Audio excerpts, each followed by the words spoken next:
My dear students, आज का जो हमारा टॉपिक है that is A dipole moment and molecular structure. आज हम बात करेंगे डायपोल मोमेंट के बारे में, डायपोल मोमेंट क्या होता है, एंड आल्सो हम बात करेंगे मॉलिक्यूलर स्ट्रक्चर के बारे में।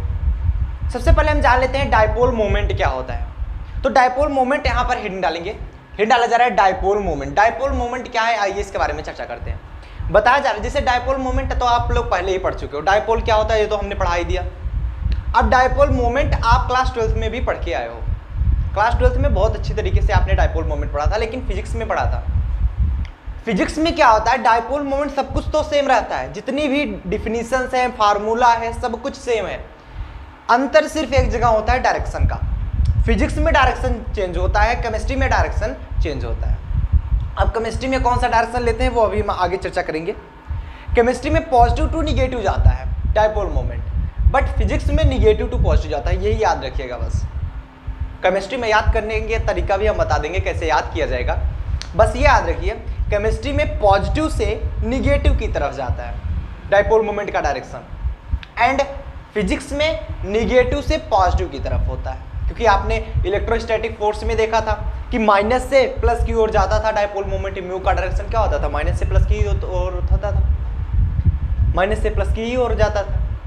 वही चीज हम यहाँ पर देखेंगे, प्लस से माइनस की ओर, बाकी सब कुछ सेम है। चलिए शुरू करते हैं। चलिए दोस्तों, अगर आपका फर्स्ट सेमेस्टर मैथ ग्रुप है या फिर बायो ग्रुप है तो दोनों के लिए आपकी बैच जो है वो ऑलरेडी लॉन्च कर दी गई है। बिकॉज ये आप केमिस्ट्री की क्लास देखते हो, केमिस्ट्री जो होता है ये कंबाइन होता है मैथ ग्रुप के लिए भी एंड बायो ग्रुप के लिए भी।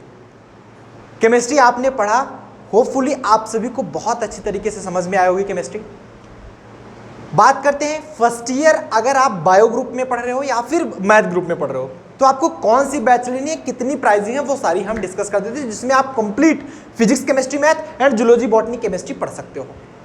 तो आइए बात करते हैं, अगर आप फर्स्ट ईयर मैथ ग्रुप में हो एंड अगर आप फर्स्ट ईयर बायो ग्रुप में हो, ठीक है, तो फर्स्ट ईयर मैथ ग्रुप के लिए तीनों PCM, इसमें जूलॉजी, बॉटनी, केमिस्ट्री पढ़ाई जाती है। फिजिक्स, केमिस्ट्री, मैथ के लिए पूरे 1 साल तक इसकी वैलिडिटी होती है 1 ईयर।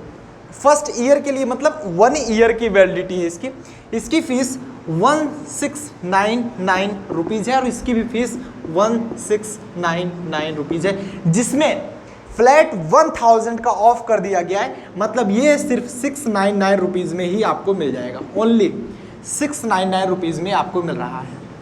मतलब 1 साल तक कंप्लीट आप पढ़ोगे first year math group, first year bio group, जो भी है। लिंक मैं डिस्क्रिप्शन बॉक्स में दे रहा हूं, आपको जो भी बैच चाहिए अपने अकॉर्डिंग आप पढ़ सकते हैं। लिंक पर क्लिक करेंगे एंड डायरेक्टली आप परचेस कर पाएंगे। इसी के साथ साथ अगर आप फर्स्ट सेमेस्टर मैथ ग्रुप में हो, ठीक है, and first semester bio group में हो, फर्स्ट सेमेस्टर बायो ग्रुप में हो, तो फर्स्ट सेमेस्टर मैथ ग्रुप के लिए जिसमें PCM आप पढ़ोगे, फिजिक्स, केमिस्ट्री, मैथमेटिक्स, इसकी फीस 1499 रुपीज़ है, और इसकी भी फीस जिसमें आप जूलॉजी, बॉटनी, केमिस्ट्री पढ़ोगे 1499 रुपीज़ है। इसमें भी फ्लैट 1000 का ऑफ है, जिसके कारण ये फीस सिर्फ 499 रुपीज़ है, और ये भी सिर्फ और सिर्फ 499 रुपीज़। मतलब 1 साल अगर आपको पढ़ना है तो आपको सिर्फ 700 रुपये देना है, जिसमें आपको तीनों सब्जेक्ट पढ़ाया जाएगा। अगर आप PCM ग्रुप से हो तो PCM पढ़ाया जाएगा, JBC हो तो JBC पढ़ाया जाएगा, एंड कंप्लीट रिकॉर्डेड क्लासेस होने वाली है, प्रॉपर रिकॉर्ड करके अपलोड कर दी गई है। रिवीजन क्लासेस भी अपलोडेड है वहाँ पे, हैंड रिटन नोट्स मिलेगा, एक्सरसाइज सॉल्यूशन मिलेगा, सारी चीज़ें वहाँ पर अवेलेबल है। हर एक चीज़, most important question, unsolved paper, सारी चीज़ें अवेलेबल है। अगर आपको 6 महीने पढ़ना है तो सिर्फ 500 रुपये पे करना है। और अगर आपको अभी भी नहीं समझ में, सारे वीडियोस जो भी यहाँ पर बैचेस हैं उन सभी की लिंक हम डिस्क्रिप्शन बॉक्स में डाल देना, आप डायरेक्टली परचेज कर सकते हो, डिस्क्रिप्शन बॉक्स में जाकर चेक कर लो। अगर इन सभी में आपको नहीं पढ़ना है, मतलब नहीं कर पा रहे हो ये सभी चीज़, आप इस नंबर पर व्हाट्सअप करो, मैसेज करो, कॉल करो, कुछ भी करो।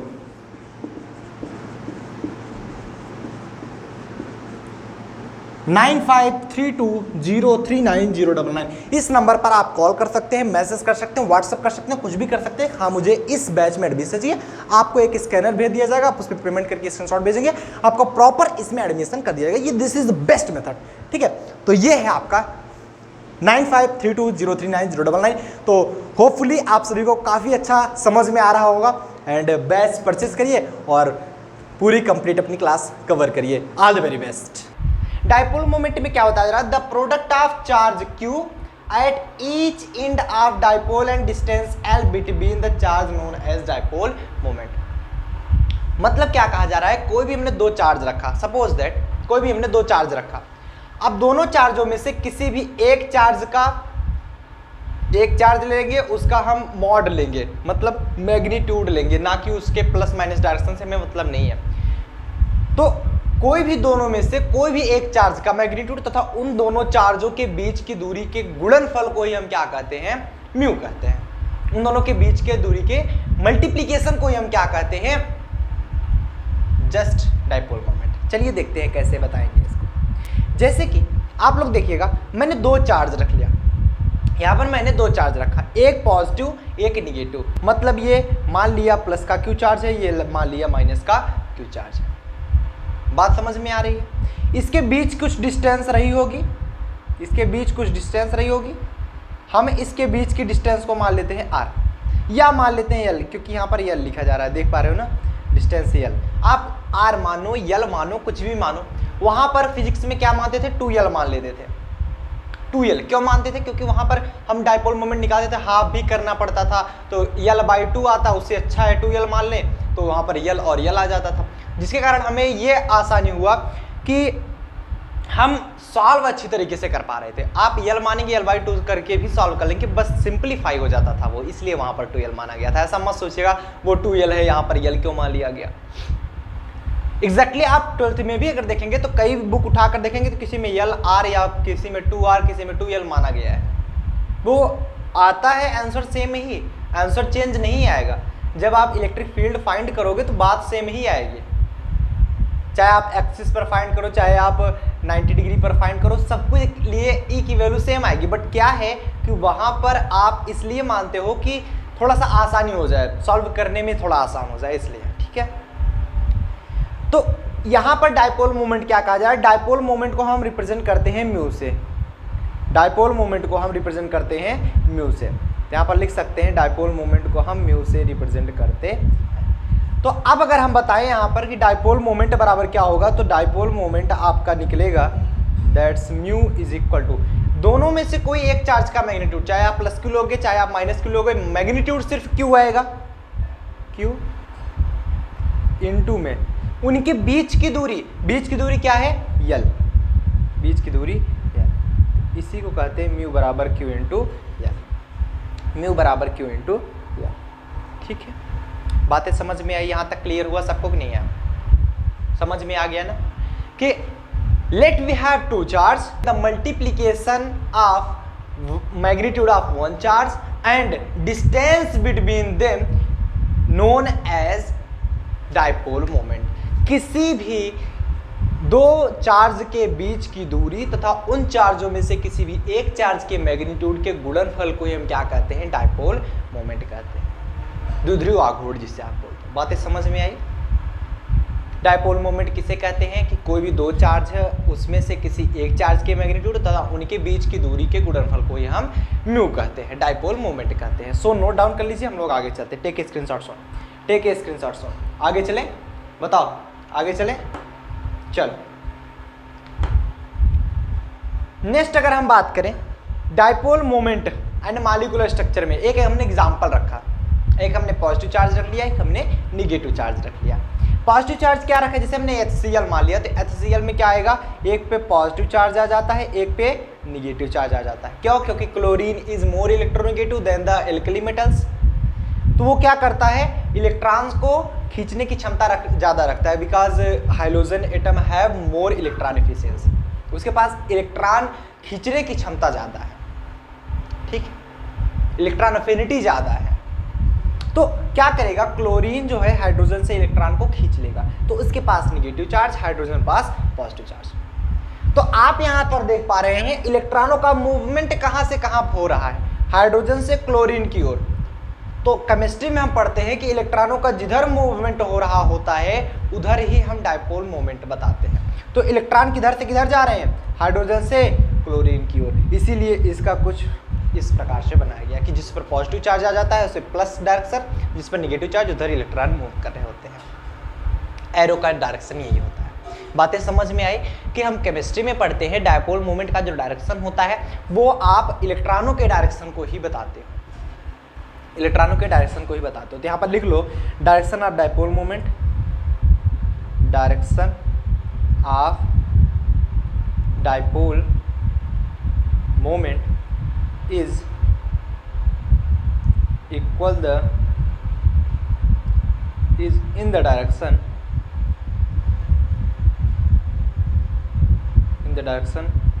Of electron flow. इलेक्ट्रॉन जिधर फ्लो हो रहा होता है, जिधर मूव कर रहा होता है, उधर ही आपका यहाँ पर केमिस्ट्री में डायपोल मोमेंट का डायरेक्शन होता है। आगे बताया क्या जा रहा है, dipole moment has a magnitude and direction. Dipole moment के पास मैग्नीट्यूड भी होता है एंड डायरेक्शन भी होता है। डायरेक्शन होता है तभी तो बताया जा रहा है ना डायरेक्शन किधर है। तो ये क्या है, it is a vector quantity, it is a vector quantity.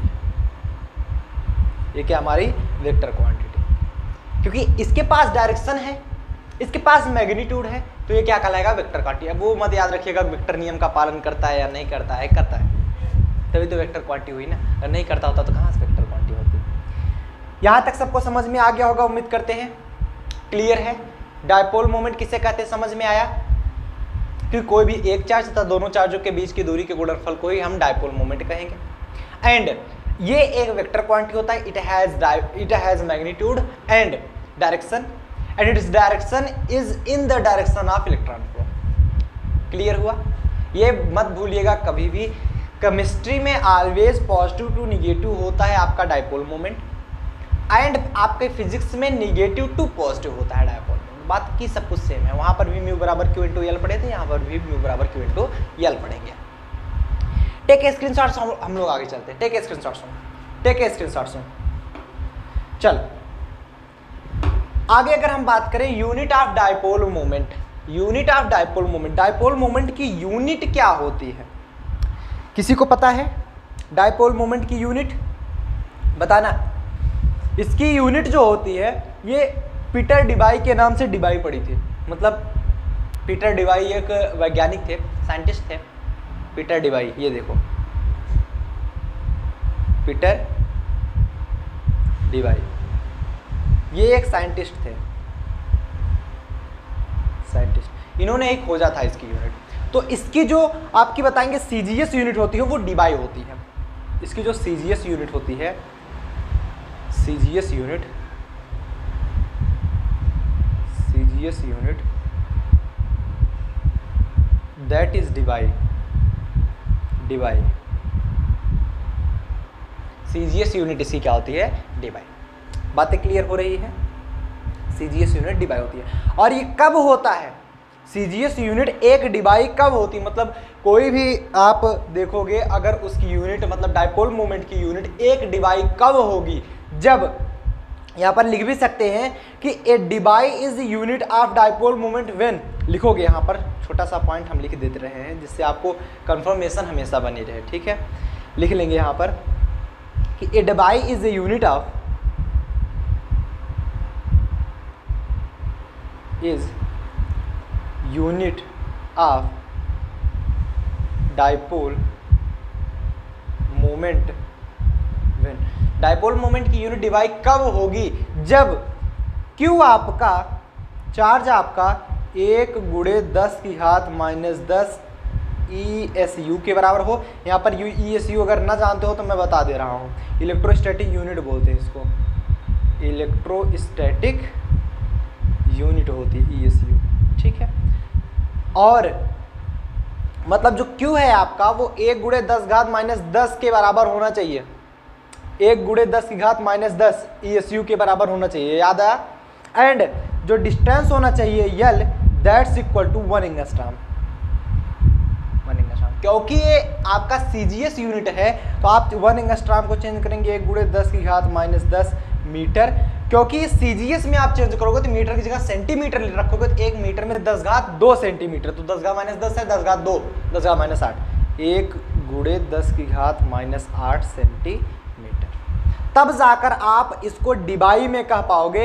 मतलब अगर हम यहाँ पर अब म्यू की वैल्यू निकालें, म्यू बराबर Q into L that is equal to 1 into 10⁻⁻10 into में 1 into 10⁻⁸ is equal to 10⁻⁻18 ESU into में सेंटीमीटर। अब जाकर ये यूनिट आई ESU इंटू में सेंटीमीटर। क्लियर है सबको? क्लियर है सबको? बातें समझ में आई? यही चीज़ अगर हम SI यूनिट में निकाल लें, मतलब CGS में ना निकाल करके SI यूनिट में निकालें, तो SI में भी देख सकते हैं। अगर हमें CGS में ज़रूरत होगी तो हम CGS में निकाल पाएंगे, अगर हमें SI में ज़रूरत होगी तो हम इसे SI में निकालेंगे। तो यहाँ पर हेड डालेंगे SI यूनिट। SI यूनिट क्या होती है, आइए देखते हैं क्या निकल के आती है SI यूनिट।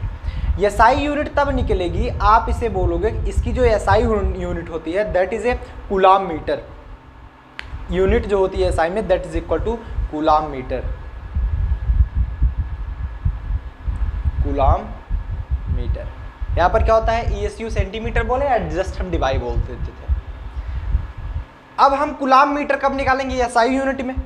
SI यूनिट तब निकलेगी जब आपका जो चार्ज होगा, इट मीन्स दैट Q होगा दैट्स इक्वल टू एक Q में कितना चार्ज होगा, कितने coulomb, 3.336 into 10⁻⁻20 coulomb. And length आप निकालोगे तो 1 एंगस्ट्राम तो लेंथ ही रहेगी, क्योंकि चार्ज चेंज हो सकता है आपके यूनिट के अनुसार। लेंथ जो है तो 1 एंगस्ट्राम ही आप रखे हो ना, तो वहाँ पर सेंटीमीटर निकाले थे, यहाँ पर आप मीटर में निकालोगे। तो यहाँ पर क्या लिखोगे, 1 × 10⁻⁻10 मीटर। यहाँ पर तो सेंटीमीटर में बदलने की जरूरत है नहीं, वहाँ पर आप CGS निकाल रहे थे, यहाँ पर आप SI निकाल रहे हो। ठीक है, चलो अब यहाँ पर अगर हम म्यू की वैल्यू निकाल लें, mu is equal to Q into L. Q की वैल्यू है 3.336 × 10⁻⁻20। एल की वैल्यू है 10⁻⁻10। क्या आ गया, 3.336 इंटू 10⁻30 कूलाम इंटू मीटर। ये सेंटीमीटर नहीं, कूलाम मीटर है भाई, याद रखना, कूलाम इंटू मीटर। याद हुआ? ये आई आपकी यूनिट 3.336 × 10⁻30 कूलाम मीटर। बोलो अब किसी को कोई प्रॉब्लम है? आपने क्या किया, CGS यूनिट निकाली। CGS यूनिट में हम क्या करते हैं, डिवाई लिखते हैं। एक डिवाई बराबर क्या होगा, हम उसकी वैल्यू निकालने की कोशिश करेंगे। डिवाई कौन खोजा था, पीटर डिवाई ने। अब हम बात करेंगे, एक डिवाई तब होगा जब चार्ज होगा 1 × 10⁻⁻10 ESU के बराबर होगा, इलेक्ट्रोस्टैटिक यूनिट होती है। एंड आप अगर यल निकालोगे तो यल बराबर 1 एंगस्ट्राम होता है, उसके बीच की दूरी हमने 1 एंगस्ट्राम माना, मतलब 10⁻⁻10 मीटर माना। इसे हम सेंटीमीटर में चेंज करें, क्योंकि हम CGS में निकाल रहे हैं, तो सेंटीमीटर में चेंज करके तो ये आ जाएगा हमारा कितना, जस्ट 10⁻⁸ मल्टीप्लाई करेंगे 10⁻18 ESU सेंटीमीटर। अब हम यही चीज SI यूनिट में निकालना चाहते हैं, ये कूलाम इंटू मीटर होता है। तब चार्ज Q बराबर क्या लिखोगे, 3.336 इंटू 10⁻⁻20 कूलाम। एंड यल लिखोगे 1 × 10⁻10 मीटर, मल्टीप्लाई कराओगे 3.336 इंटू 10⁻30 कूलाम मीटर आएगा। बातें क्लियर हुई, समझ में आया? किसी कोई प्रॉब्लम तो नहीं? ये SI यूनिट और CGS यूनिट निकल के आई, नोट कर लीजिए, टेक स्क्रीनशॉट। आगे चलें, बहुत बढ़िया। चलो नाउ नेक्स्ट अब हम बात करते हैं बॉन्ड मोमेंट की। What is a bond moment? Bond moment में क्या बताया जा रहा है, इसके बारे में चर्चा करते हैं। बॉन्ड मोमेंट क्या कर रहा है, ध्यान समझिएगा। The degree of charge separation in a covalent bond is called bond moment.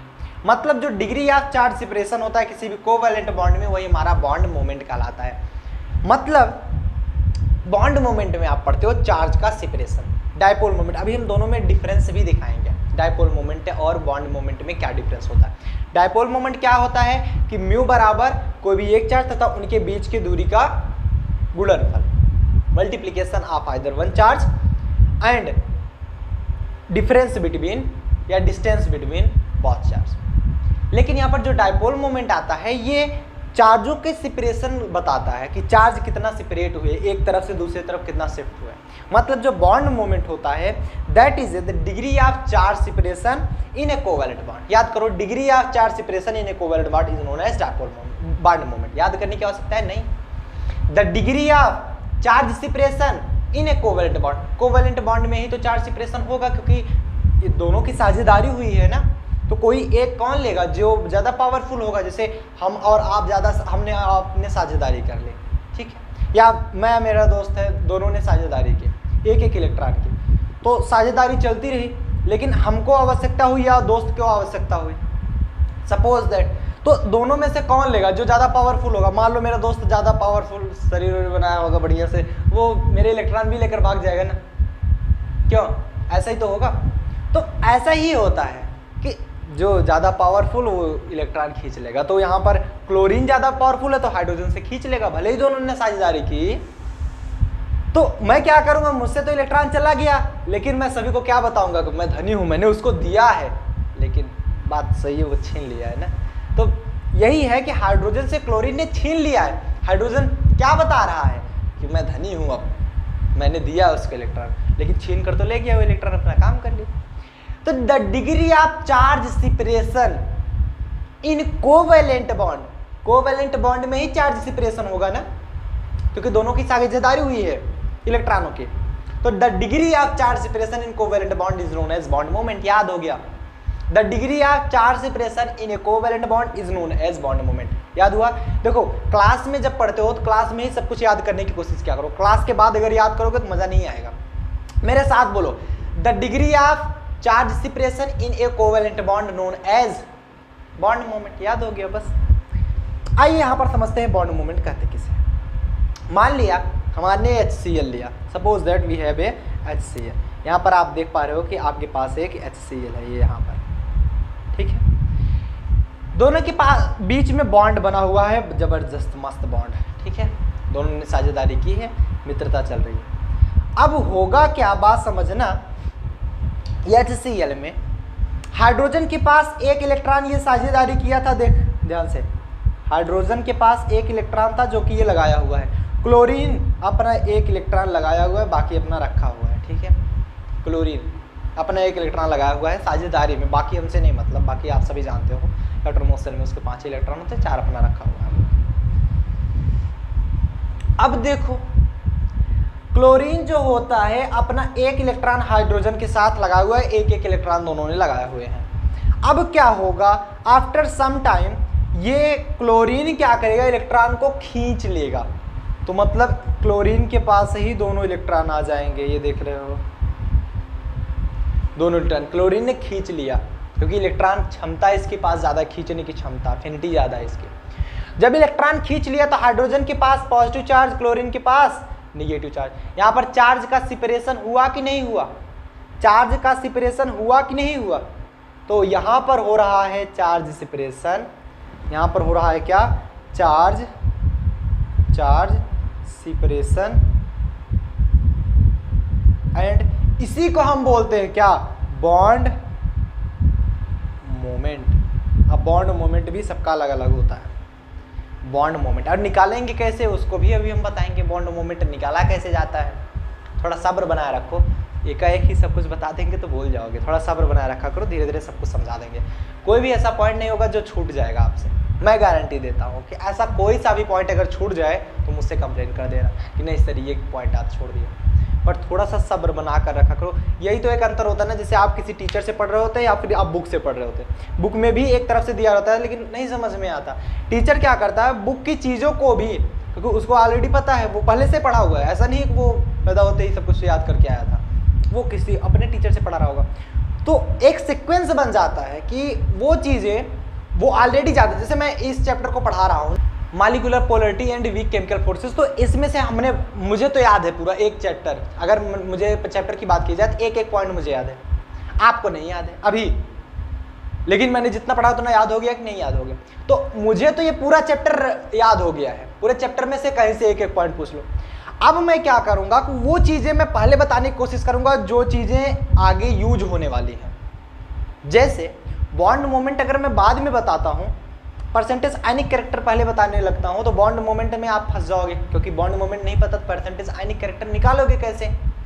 तो इसीलिए टीचर पहले क्या बताता है, जो चीज़ें आपको बाद में यूज होंगी उन सभी, जैसे बॉन्ड मोमेंट का आगे यूज होगा, मैंने पढ़ा है इसलिए मैं जान रहा हूँ, तो इसलिए बॉन्ड मोमेंट में पहले पढ़ा दूंगा। आफ्टर इट आपको सभी चीजें समझ में आने लगेंगी, एक सीक्वेंस बन जाता है। इसलिए धैर्य रखो, सब कुछ मिलेगा। बॉन्ड मोमेंट क्या हुआ समझ में आया, the degree of separation, charge separation in covalent bond known as bond moment. चल इतना नोट डाउन करो, हम लोग आगे चलते। टेक ए स्क्रीनशॉट सुन, take a screenshot soon.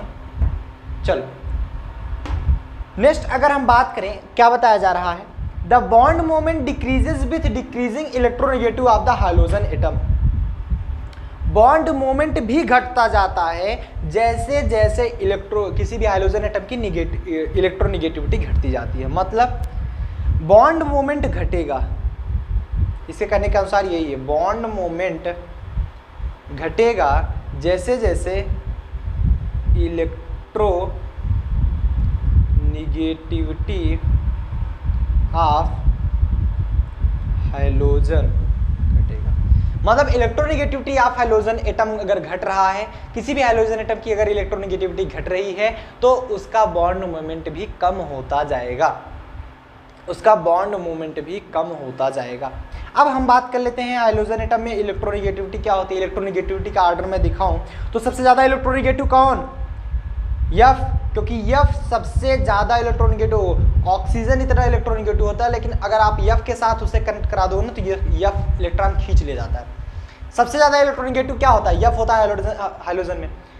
Other भी देख लिया जाए, सबसे ज्यादा F ही है, फ्लोरीन सबसे ज्यादा है। ये इससे कम कौन सा होता है, क्लोरीन, इससे कम ब्रोमीन, इससे कम आयोडीन, इसे फ्लोराइड, क्लोराइड, ब्रोमाइड, आयोडाइड बोल दो, ठीक। ये हाइड्रोजन एटम का क्रम है। तो सबसे ज्यादा इलेक्ट्रोनेगेटिव कौन है, फ्लोरीन। सबसे कम इलेक्ट्रोनेगेटिव कौन है, आयोडीन।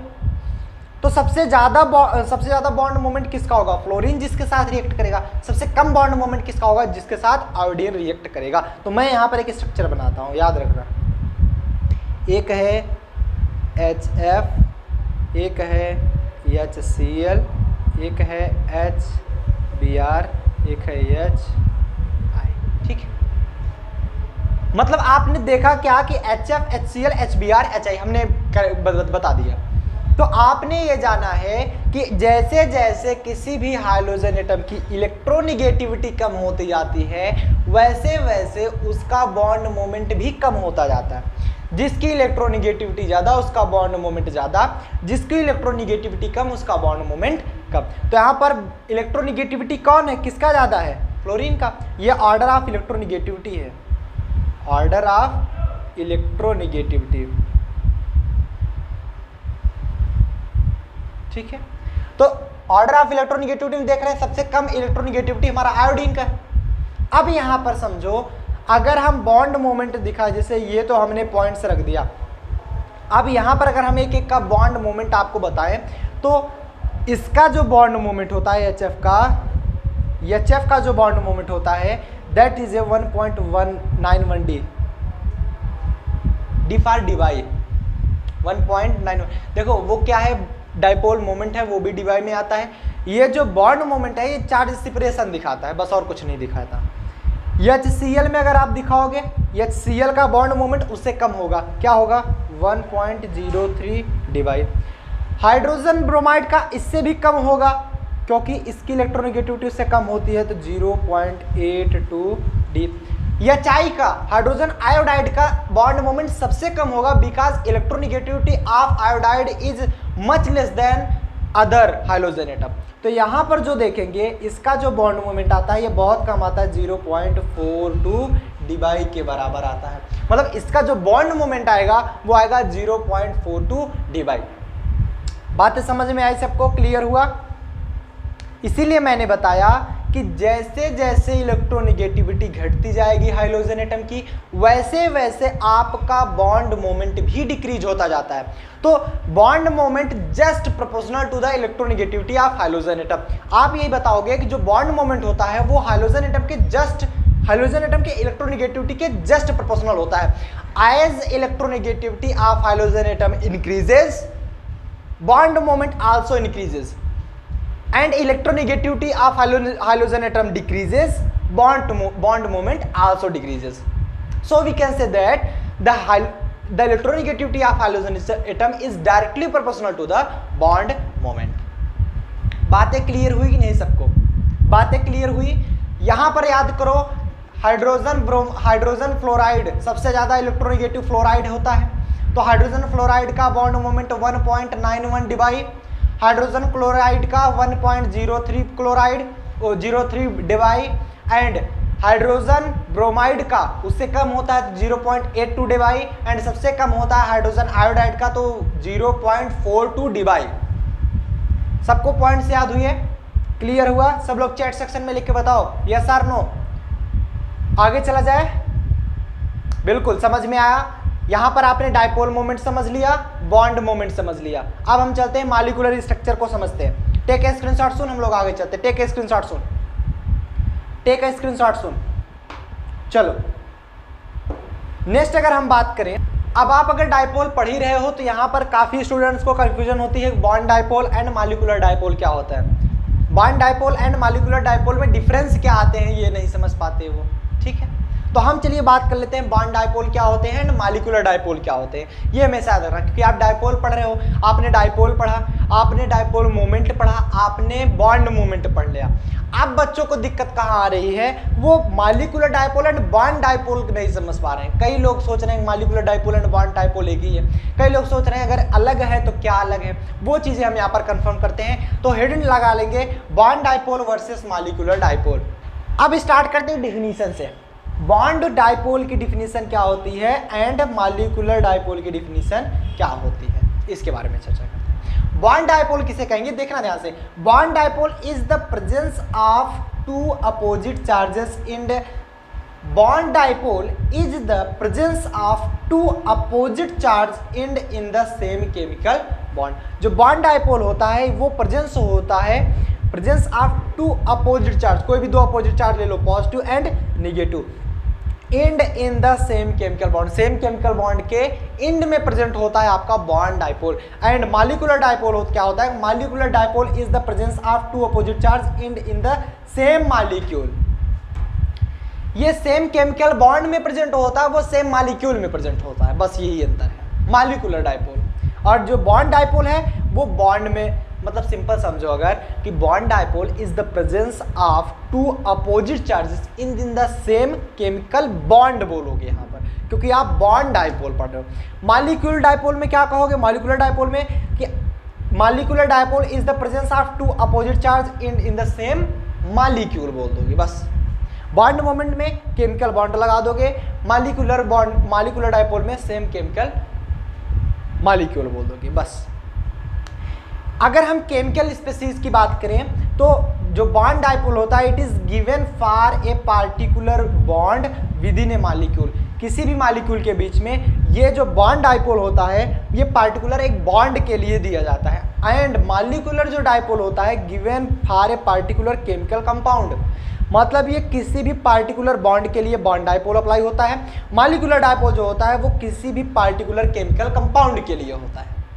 आल्सो बॉन्ड डायपोल के बारे में बात करें, factor affecting the bond moment, bond moment को कौन सा, सॉरी हाँ बॉन्ड मोमेंट पढ़ेंगे तो बॉन्ड मोमेंट के कौन कौन से ऐसे फैक्टर होंगे जो कि अफेक्ट करेंगे, जैसे polarity of the bond, bond की पोलरिटी जो होती है वो बॉन्ड डायपोल को अफेक्ट करती है। मॉलिक्यूलर डायपोल को कौन सा अफेक्ट करता है, shape of the molecule and net polarity of bond. आपको शेप भी, मतलब समझो यार, अगर हम बात करें कि डायपोल मोमेंट को, सॉरी बॉन्ड डायपोल को कौन कौन से फैक्टर हैं जो कि अफेक्ट करते हैं, तो हम सिंपली बताएंगे कि polarity of the bond. And molecular dipole को कौन कौन से ऐसे फैक्टर्स हैं जो कि अफेक्ट करेंगे, जैसे size of the molecule, molecule का साइज क्या है वो डिपेंड करेगा, and net polarity of bond ये भी डिपेंड करेगा। सो नोट डाउन कर लीजिए, हम लोग आगे चलते हैं। Take a screenshot, take a screenshot, आगे बढ़ें, आगे बढ़ें। चलो अगली हेडिंग डालेंगे मॉलिक्यूलर स्ट्रक्चर। अब हम पढ़ेंगे मॉलिक्यूलर स्ट्रक्चर के बारे में। मॉलिक्यूलर स्ट्रक्चर क्या होता है इसके बारे में हम थोड़ा डिटेल में चर्चा कर लेते हैं। मॉलिक्यूलर स्ट्रक्चर क्या होता है, मॉलिक्यूलर स्ट्रक्चर में देखेंगे कि dipole moment can provide important information about the geometry of molecular structure. If there are two or more possible structure for molecules the correct one can be identified from a study of its dipole moment. Sir क्या ये बता रहे हो, चलो कोई बात नहीं, मैं समझा रहा हूँ कि जो डाइपोल मोमेंट होता है can provide important information about the geometry of molecular structure. जो अगर आप किसी भी स्ट्रक्चर का डाइपोल मोमेंट जान गए, डाइपोल मोमेंट अगर आपको पता हो गया तो वो उसके मॉलिक्यूलर स्ट्रक्चर को बता सकता है। ज्योमेट्री ऑफ मॉलिक्यूलर स्ट्रक्चर मतलब कोई भी स्ट्रक्चर है, अगर आपने उसका डाइपोल मोमेंट निकाल लिया या आपको दिखाया गया है, दिया गया है डाइपोल मोमेंट, तो आप उसकी ज्योमेट्री भी निकाल पाओगे। ये तो क्लियर हुआ। आगे क्या कहा जा रहा है कि if there are two or more possible structures, अगर किसी भी मॉलिक्यूल का दो या दो से अधिक पॉसिबल स्ट्रक्चर हो तो the correct one can B identify from the study of it's dipole moment. तो हम आइडेंटिफाई कर सकते हैं उसको दोनों में से कौन सा करेक्ट है डाइपोल मोमेंट की मदद से। मतलब सबसे पहली चीज आपने क्या सीखा कि dipole moment can provide important information about the geometry of molecular structure. किसी भी मॉलिक्यूलर स्ट्रक्चर के बारे में, कि ज्योमेट्री के बारे में इंपॉर्टेंट इंफॉर्मेशन हम डाइपोल मोमेंट से प्राप्त कर पाएंगे। और यदि किसी भी मॉलिक्यूल का दो या दो से अधिक स्ट्रक्चर मिल रहा है तो उनमें से अगर हमें बताना होगा कौन सा स्ट्रक्चर सही है तो हम सिर्फ और सिर्फ डाइपोल मोमेंट की मदद से उसे बता पाएंगे। ठीक है, तो यहां पर आपने क्या देखा, अगर आपको डाइपोल मोमेंट दिया गया है, मान लो कोई भी मॉलिक्यूल है, जैसे H2O ही मान लो, H2O का 2-3 स्ट्रक्चर बना दिया गया, अब पूछा जा रहा है कि कौन सा सही होगा, तो आप डाइपोल मोमेंट की मदद से उसका स्ट्रक्चर बता सकते हो। अब कैसे निकालेंगे वो मेरा काम है, समझना आपका काम है, तो चलो देखते हैं। फॉर एग्जाम्पल के लिए मैं समझा रहा हूँ, देखना ध्यान से, एक एक पॉइंट समझाऊंगा, आपको समझ में आएगा। ठीक है, फॉर एग्जाम्पल आपको एक स्ट्रक्चर दिया गया, मान लो आपको दिया गया H2O। फॉर एग्जाम्पल के लिए जो फर्स्ट हमने एग्जाम्पल लिया दैट इज योर H2O, पहला हमने एग्जाम्पल लिया H2O का दो स्ट्रक्चर हमने बना दिया, कौन कौन सा, एक ऑक्सीजन है और ये हाइड्रोजन, और एक स्ट्रक्चर हमने बनाया दैट्स ऑक्सीजन है और ये हाइड्रोजन। अब दिख तो रहा है H2O ही है, अगर आपको डाइपोल मोमेंट पता होगा तो बता पाओगे कि यस कौन सा स्ट्रक्चर सही है। मुझे तो नहीं पता डाइपोल मोमेंट, आप बताओ। सब लोग कहोगे तो हमने तो ऐसे ही देखा है, यही सही है, वो सही नहीं है। देखने न देखने से क्या होता है, आप रीजन दो ना, क्यों सही है, रीजन दो। यहां पर आप समझाओगे कि H2O have dipole moment, H2O के पास डाइपोल मोमेंट होता है। ये जब, क्योंकि ऑक्सीजन इलेक्ट्रोनेगेटिव है, इस पे नेगेटिव चार्ज आएगा तो ये क्या हो जाएगी, ये कुछ ऐसा डायरेक्शन बनाएगा, और ऐसे डायरेक्शन बनने के बाद क्या होगा कि आपस में ये कट जाएंगे, मतलब इसके पास म्यू बराबर 0 है, बट अगर H2O में देखें इसके पास कुछ ऐसा डायरेक्शन बनेगा, बोलो ऐसा डायरेक्शन बनेगा। क्या एक दूसरे को कैंसिल आउट कर रहे हैं, नहीं कैंसिल आउट कर रहे हैं, तो मतलब इसका bond moment doesn't equal to 0, मतलब बॉन्ड मोमेंट इसका एग्जिस्ट करता है। तो स्ट्रक्चर कौन सा सही होगा, स्ट्रक्चर हमारा ये सही होगा, करेक्ट। ठीक, बात समझ पाए कि डाइपोल मोमेंट आपको पता था कि H2O हैव डाइपोल मोमेंट। अगर आपको नहीं पता होता कि H2O हैव डाइपोल मोमेंट तो आप क्या बताते, आप बता ही नहीं पाते कि कौन सा स्ट्रक्चर सही है, आपने कहते कि मतलब दोनों सही है, क्योंकि इसके पास कोई डाइपोल मोमेंट नहीं निकल के आ रहा था। बट हम जानते हैं कि H2O have dipole moment, dipole moment क्या होगा, तो इस स्ट्रक्चर के पास डाइपोल मोमेंट होगा। यही बताइए कि आप डाइपोल मोमेंट की मदद से कोई भी मॉलिक्यूल के दो या दो से अधिक स्ट्रक्चर दिए गिवन हो तो आप उसमें बता सकते हो कि कौन सा स्ट्रक्चर हमारा सही होगा। क्लियर है, बातें समझ में आई। चलो एक एग्जाम्पल और लेते हैं जिससे आपको और बढ़िया से समझ में आ जाए। फॉर एग्जाम्पल के लिए एक एग्जाम्पल हम और लेते हैं, क्या है हमारा दूसरा एग्जाम्पल हमने SO2 रख लिया, SO2 का स्ट्रक्चर बनाइए, SO2 का स्ट्रक्चर कैसे बनेगा ये देखो, आओ दिखाते हैं। SO2 का स्ट्रक्चर एक तो हमारा ऐसे बन सकता है S double bond O double bond O, S double bond O double bond O। And एक स्ट्रक्चर हमारा ऐसे बन सकता है, S double bond O double bond O, ठीक है, इस प्रकार से आपका स्ट्रक्चर बन सकता है। अब आप ये बताइए कि इस स्ट्रक्चर में कौन सा स्ट्रक्चर सही है, इस स्ट्रक्चर में कौन सा स्ट्रक्चर सही है। इसका अगर हम डायरेक्शन देखें, ऑक्सीजन इज मोर इलेक्ट्रोनेगेटिव, तो ये क्या करेगा, कुछ इस प्रकार से, एक इधर जा रहा है एक इधर जा रहा है, कोई भी डायपोल मोमेंट नहीं होगा, कोई भी डायपोल मोमेंट नहीं होगा। यहां पर डायपोल मोमेंट 0। और SO2 में देख पा रहे हैं कि एक हमारा इस साइड जा रहा है, एक हमारा इस साइड जा रहा है। इट हैव डायपोल मोमेंट, तो मतलब ये डायपोल मोमेंट 0 के बराबर नहीं हो, क्योंकि इसके पास कुछ ना कुछ डायपोल मोमेंट होगा। अब अगर डायपोल मोमेंट होगा तो because we know that SO2 have dipole moment, so that second structure is always right, ठीक है। तो यहाँ पर हमारा सेकंड स्ट्रक्चर क्या होगा, करेक्ट होगा, दिस स्ट्रक्चर इज करेक्ट। तो मतलब यहां से आपने समझा कि अगर आपको किसी भी मॉलिक्यूल का डायपोल मोमेंट पता है तो you can also define there structure which is correct and which is not correct. मतलब आप ये बता सकते हो डायपोल मोमेंट से कि कौन सा स्ट्रक्चर सही है, कौन सा स्ट्रक्चर सही नहीं है। सो नोट डाउन करिए फटाफट से। और मैं अगर आपकी जानकारी के लिए बता दूं कि इसका जो बॉन्ड मोमेंट होता है H2O का, that's equal to 1.85 Dibai 1.85 Dibai, ठीक है, या डायपोल मोमेंट, ठीक है। अगर हम SO2 की बात करें तो इसका जो डायपोल मोमेंट होता है दैट इज ए 1.63 डिवाई, जो याद भी रहना चाहिए ना, जो एग्जाम्पल बता रहे कम से कम हम सभी तो बता नहीं सकते, क्योंकि बहुत सारे ऐसे मालिक्यूल्स हैं, कितने का बताएंगे, आप गूगल कर लीजिएगा जिसका नहीं पता होगा, बट जो एग्जाम्पल बता रहे हैं उसका तो बता सकते हैं ना, ताकि आपको याद रहे। और हम लोग एग्जाम्पल ही वही लेते हैं जो आपके एग्जाम में ज़्यादा पूछे जाते हैं। तो एग्जाम्पल क्या आ सकता है, H2O का हमेशा याद रखना, SO2 का हमेशा याद रखना, तो ये सभी हैं जिसका डायपोल मोमेंट हमेशा आपको याद होना चाहिए। सो टेक ए स्क्रीनशॉट सुन, हम लोग आगे चलते हैं। टेक ए स्क्रीनशॉट सुन, टेक ए स्क्रीनशॉट सुन। बोलो यहाँ तक किसी को कोई प्रॉब्लम है? अगर प्रॉब्लम हो तो एक बार मैं फिर से रिवाइज कर दूँ, बोलो यस आर नो। अगर किसी को इस लेक्चर में प्रॉब्लम हो तो मैं एक बार फिर से रिवाइज कर दूँ। नहीं है, समझ में आया, क्योंकि मैं इतनी बार बता दिया हूँ, आपको समझ में ही आ गया। हमने आज क्या पढ़ा, डायपोल मोमेंट पढ़ा, बॉन्ड मोमेंट पढ़ा, साथ ही साथ हमने अंतर भी पढ़ा दोनों में, किसमें किसमें, bond dipole and molecular dipole में। सो आगे चलते हैं अब हम, क्लियर हुआ, मॉलिक्यूलर स्ट्रक्चर भी हमने पढ़ लिया। आगे चलें, टेक ए स्क्रीनशॉट सुन, हम लोग आगे चलते हैं। चलिए, बहुत बढ़िया।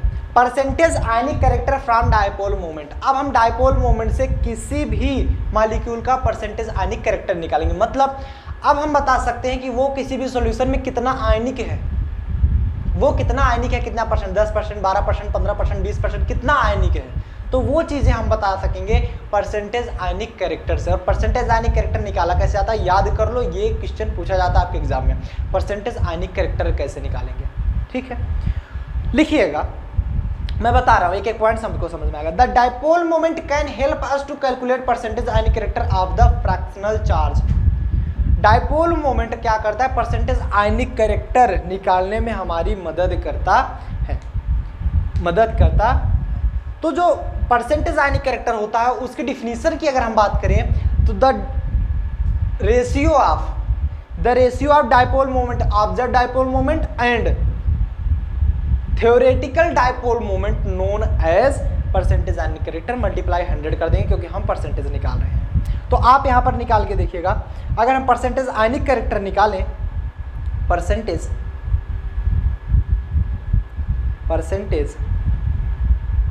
आयनिक character that's equal to the ratio of क्या है, ऑब्जर्व्ड डायपोल मोमेंट। तो यहां पर लिखेंगे observed dipole moment divide by theoretical dipole moment, जिसे आप निकालोगे, कैलकुलेटेड डायपोल मोमेंट लिख लो, ठीक है, calculated dipole moment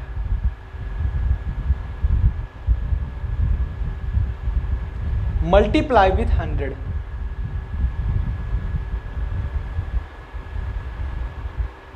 multiply with 100, this is percentage ionic character. मतलब अगर आप यहाँ पर निकालो परसेंटेज आयनिक कैरेक्टर तो क्या हो जाएगा, percentage ionic character, percentage ionic character that's equal to observe, हमने क्या लिखा था अभी, ऑब्जर्व डाइपोल मोमेंट मतलब म्यू ऑब्जर्व OBS हम लिख दे रहे हैं, divide by calculated dipole moment जिसे हम लिखते हैं म्यू कैलकुलेटेड इनटू में 100। कई बुकों में थ्योरेटिकल भी लिखा गया है, कई बुकों में थ्योरेटिकल भी लिखा गया। सो नोट डाउन के लिए हम लोग आगे चलते हैं। Take a screenshot so, take a screenshot so, किसी कोई प्रॉब्लम तो नहीं। अब हम बारी बारी से एग्जांपल कर लें इसका, बारी बारी से हम dipole moment percentage ionic character निकाल लें। चलो एक क्वेश्चन हमारा दिया जा रहा है, क्वेश्चन देखते हैं। एक क्वेश्चन हमारा है, क्या है ये, चलो question number first. Question number first दे रहा है कि calculated percentage ionic character for HCl, calculated ऐसे ही देगा आपको, calculated percentage ionic character for HCl। HCl के लिए आपको परसेंटेज आयनिक कैरेक्टर निकालना है, जिसमें दिया गया है जो बॉन्ड मोमेंट है, सॉरी डाइपोल मोमेंट, जो डाइपोल मोमेंट है वो दिया जा रहा है dipole moment that is equal to 1.03 divide and bond length जो है आपकी, बॉन्ड लेंथ दी जा रही है वो है 1.27 एंगस्ट्रॉम। ये आपका क्वेश्चन हो गया, ये आपका क्वेश्चन हो गया। अब इसी को सॉल्व करना है, एक हम बता रहे हैं, एक आपको सॉल्व करके दिखाना पड़ेगा। एक हम बता रहे हैं, एक आपको सॉल्व कर, क्या दिया गया कि आपको परसेंटेज आयनिक कैरेक्टर निकालना है HCl के लिए, जिसके लिए आपको म्यू ऑब्जर्व्ड दिया जा रहा है, मतलब जो ऑब्जर्व्ड वैल्यू है वो मिल रही है आपको, प्री डिफाइंड है पहले से, ये ऐसे ही क्वेश्चन मिलेगा 1.03 डिवाइड एंड बॉन्ड लेंथ भी दिया जा रहा है 1.27 एंगस्ट्रॉम। अब हम निकालेंगे कैसे इसको, निकालें म्यू ऑब्जर्व्ड पता हो गया, अब म्यू कैलकुलेटेड निकालना है। म्यू कैलकुलेटेड कैसे निकालते हैं उसको चलिए चेक कर लेते हैं। तो म्यू कैलकुलेटेड निकालने के लिए सॉल्यूशन लिखेंगे इसका,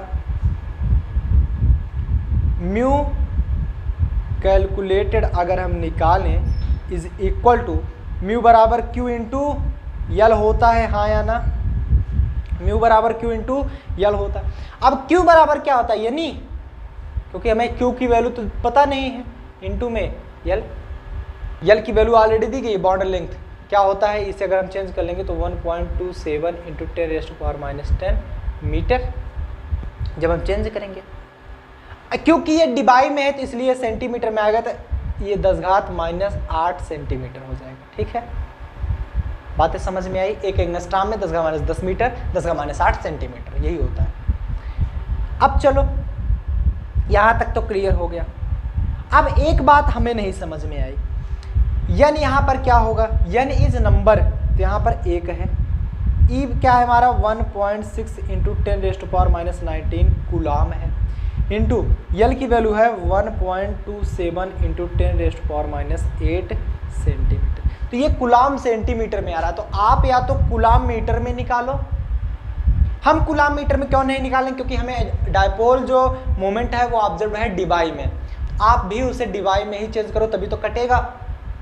एक को आप कूलाम मीटर में निकालो, एक डिवाई में निकालो, कटेगा कहाँ से, फिर से वैल्यू चेंज करनी पड़ेगी। तो हम इसे कूलाम को चेंज कर देंगे डिवाई में, कूलाम को चेंज कर देंगे ESU में, जिसे हमें डिवाई मिल जाएगा। ठीक है, तो अब हम यहाँ पर चेंज करेंगे क्या, 1.6 इंटू 10⁻⁻19 इंटू में, एक कूलाम में कितने ESU होते हैं बताओ, एक कूलाम में कितने ESU होते हैं। जनरली लोग 3 इंटू 10⁻9 लिखते हैं, बस एग्जैक्ट जो होता है वो होता है 2.998 into 10⁻9 ESU multiplication of 1.27 into 10⁻8 centimetre. तो ये आया क्या 1.6 इंटू 1.27, या आप इधर गुणा कर लो तो 2.998 को लिख सकते हो आप जनरली 3, तो 16×3 = 4.8 इंटू ये क्या आ गया 1.27 इंटू 10⁻⁻19 है, -8 है, और भी कुछ मिला 9 है, तो 9 में से 8 जाएगा तो 1 बचेगा, तो 10 घात -18 बचा भाई। 9 में से 8 गया, या सिंपली -19 है 9 है तो -10 बच गया, -8 -18 क्या आया, ESU सेंटीमीटर, ESU इंटू में सेंटीमीटर। अब एक ESU सेंटीमीटर एक डिवाई के बराबर होता तो क्या मिल गया हमें, 4.8 इंटू 1.27 करोगे तो कितना आएगा, 6.10 इंटू अब इतना आप वैल्यू बताओ, एक सेकेंड, आप इतनी वैल्यू बताओ किसकी है। अभी हमने बताया कि 1 गुणे 10 घात -18 ESU सेंटीमीटर को एक डिवाई बोलते हैं, बोलते कि नहीं बोलते, 1 गुणे 10 घात -18 ESU सेंटीमीटर को एक डिवाई बोलते हैं। तो इसकी जगह हम क्या लिख सकते हैं, डिवाई, तो इतना 10 घात इतना डिवाई, यह है हमारा म्यू, ठीक। अब हमें निकालना है परसेंटेज आयनिक कैरेक्टर। तो परसेंटेज आयनिक कैरेक्टर कैसे फाइंड करेंगे, परसेंटेज आयनिक कैरेक्टर कैसे फाइंड करेंगे, percentage ionic character, mu observe कितना दे जा रहा है, 1.03 divide by mu calculated 6.10 debye into में 100, डिवाई से डिवाई कैंसिल, आ गया 103/6.10। एंड अगर आप इसे कट करोगे तो ये आ जाएगा आपका 17%, नियर अबाउट, लगभग 17% आएगा, एग्जैक्ट 17% नहीं आएगा, हम लगभग लिख देते हैं। Percentage ionic character that equal to 17%। तो आप बता सकते हो HCl क्या है, 17% आयनिक इन नेचर है, तो HCl is 17% ionic in nature, वो क्या है, 17% आयनिक है। बातें समझ में आई कैसे निकाला गया, बातें समझ में आई, याद रखना, एक ESU में 1/3 गुणे 10 घात 9 कुलाम, या 1 कुलाम में 3 गुणे 10 घात 9 ESU। हम जनरली 3 ही उसे लिखते हैं क्योंकि 2.998 लगभग 3 ही होता है, तो थोड़ा सा बस एग्जैक्ट वैल्यू बताने के लिए हमने आपको बता दिया था। सो इतना नोट डाउन करिए, हम लोग आगे चलते, टेक ए स्क्रीनशॉट, आगे चले, हटाया जाए इसको, चलो। अब हमने एक एग्जांपल और लेना है, मान लेते हैं एक एग्जांपल हमने और ले लिया, कौन सा, suppose that we have HBr, जिससे आपको और ज़्यादा क्लियरिफाई हो जाए, कि ज़्यादा एग्जांपल लेंगे ज़्यादा अच्छे से आपको क्लियरिफाई हो जाएगा, ठीक है। फॉर एग्जांपल के लिए हमने लिया है एक HBr। क्वेश्चन है, दूसरा क्वेश्चन, कि calculated percentage ionic character for HBr। यहाँ पर म्यू ऑब्जर्व दिया जा रहा है कितना, आप वैसे जनरली जानते हो 0.82 होता है, बट यहाँ पर दिया भी गया है, अगर नहीं भी दिया गया होता तो इसलिए हमने बता दिया कि ये चारों बहुत ही इंपॉर्टेंट है, आप याद कर लो चारों। 0.82 डिवाई, एंड जो बॉन्ड लेंथ होता है, बॉन्ड लेंथ ये उससे ज़्यादा होता है लेंथ, क्योंकि जिसके पास पावर ज़्यादा होगा तो वो खींच के रखेगा ना, बॉन्ड लेंथ छोटा हो जाएगा। HBr वो 1.27 एंगस्ट्रॉम था, ये 1.41 एंगस्ट्रॉम होता है, तो बॉन्ड लेंथ भी आप याद कर लो, क्योंकि ये HBr, HCl, HI और HF का बहुत ज़्यादा इंपॉर्टेंट होता है। तो 1.41 एंगस्ट्रॉम। तो सबसे पहले हम इसको सॉल्व करते हैं फटाफट से, चलो आप लोग भी एक बार सॉल्व करो, मैं भी सॉल्व करता हूँ फटाफट से, सब लोग साथ साथ सॉल्व करो। सोल्यूशन लिखेंगे, सबसे पहले हम क्या करेंगे, म्यू निकालेंगे, कौन सा, कैलकुलेटेड, या कई के लोग थ्योरेटिकल लिखते हैं। तो म्यू बराबर क्या होता है, Q इंटू यल, Q बराबर N इंटू यल, N की वैल्यू 1, E की वैल्यू 1.6 इंटू 10⁻⁻19 कूलाम इंटू में यल की वैल्यू 1.41 इंटू 10⁻⁸ सेंटीमीटर।